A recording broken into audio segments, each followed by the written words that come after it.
Jonathan Cohen, comédien hilarant très apprécié du grand public, a participé à une interview sexo-lunaire.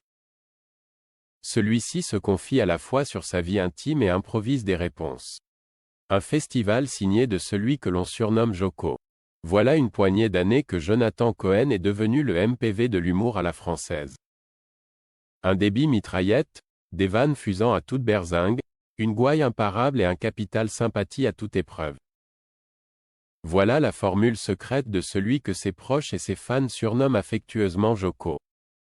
Canal+, Netflix, Prime Video. Ces derniers temps, Jonathan Cohen a enchaîné les projets à une cadence stakhanoviste. En 2019, au détour d'une interview sexo décalée intitulée La Latex Zone, dans l'émission Crac Crac, Joko s'est laissé aller à un one-man show hilarant dont lui seul a le secret.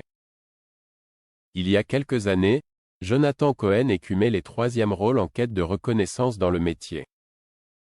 On a pu le voir dans un pub pour un célèbre opérateur mobile, en cinquième rôle dans la série Hero Corp ou dans des web-séries obscures mais cultes. Le grand public le découvre en Serge le Mytho dans le format court bloqué emmené par Orelsan et son pote Gringe.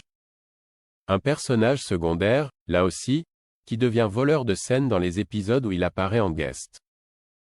En témoigne un incroyable et hilarant bêtisier où l'acteur improvise non-stop ses dialogues pendant plusieurs prises. Jusqu'à l'épuisement et les crises de rire de toute l'équipe. Après bloqué, le comédien a droit à son propre spin-off intitulé Serge le Mytho. Comme de juste, il est devenu le héros de sa propre histoire. Une shortcom qui s'avère à l'arrivée plus triste et plus déchirante dans son épisode final que son aîné, bloqué. Toutefois, Serge le Mytho permet à Joko de percer son plafond de verre. Fini de cachetonner dans les troisièmes rôles. Serge le Mytho révèle définitivement Jonathan Cohen. Celui-ci continue en parallèle une carrière au cinéma dans des rôles secondaires mais toujours aussi remarqués. À l'instar de son rôle de coloc, génialement drôle dans Ami Ami. Il marque surtout les esprits en rabbin accro à la coke dans la satire religieuse Coexister signée Fabrice Hibou qui est d'ailleurs diffusée ce mardi 27 août à 21h05 sur TMC. À partir de 2019, tout s'accélère pour Jonathan Cohen. On le retrouve en star de la série enfumée Family Business sur Netflix.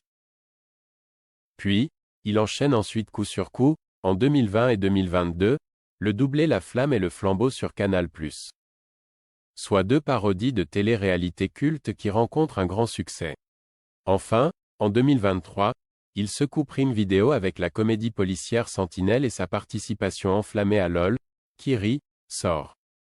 Dans une interview très crue et très décalée accordée à l'émission Crac Crac, disponible sur YouTube, en 2019, Joko a fait le show à grand renfort de punchlines salées.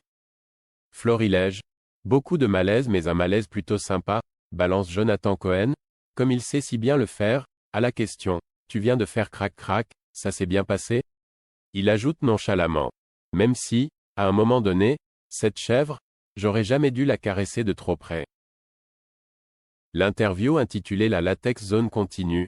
Est-ce que cette émission t'a dégoûté du sexe? Réponse du principal intéressé. Non, elle m'a encouragé à continuer dans le sexe. Mais à me professionnaliser, du coup. C'est quoi un bar à branlette? Lance le présentateur, le youtubeur Monsieur Poulpe. Jonathan Cohen improvisant.